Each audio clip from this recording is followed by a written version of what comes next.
ज़मीन को गज़ में कैसे बदलें। यहाँ पे आपके सामने ज़मीन का साइज़ दे दिया है जिसका लंबाई 18 फुट है और चौड़ाई 15 फुट है। तो जब भी ज़मीन में लंबाई और चौड़ाई दे दिया जाता है तो उसमें हम क्या सूत्र लगाते हैं, आयात का क्षेत्रफल।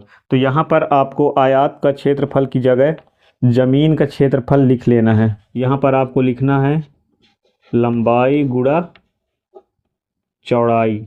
अब यहाँ पर हम इस सूत्र में इन दोनों को मान रखेंगे। तो यहाँ लंबाई बराबर 18 फुट है तो यहाँ आपको 18 लिखना है और गुणे का निशान लगाना है, और चौड़ाई बराबर 15 फुट है तो यहाँ आपको 15 फुट लिखना है। अब यहाँ पर हमें इन दोनों को गुणा करना है तो 15 अट्ठे 120 होता है, तो 20 का यहाँ आपको शून्य लगाना है और हासिल हमारे पास बच गया 12।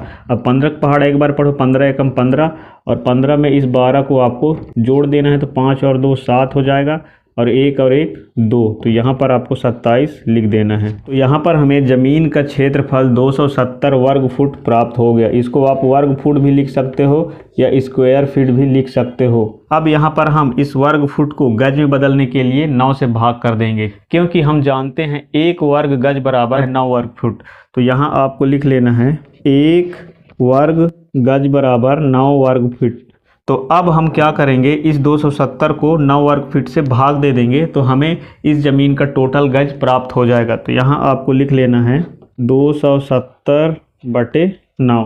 अब 9 का पहाड़ा पढ़ के इसको कटा देना है तो यहाँ पे हो जाएगा 9 एक कम 9 और यहाँ हो जाएगा 9 तियाँ 27, तो यहाँ आपको 3 लिखना है। अब ये शून्य बचा है तो 9 शून्यम शून्य, तो यहाँ पर हमें 30 प्राप्त हो गया। और ये जो 30 प्राप्त हुआ इसको आप किस में लिखना, 30 वर्ग गज।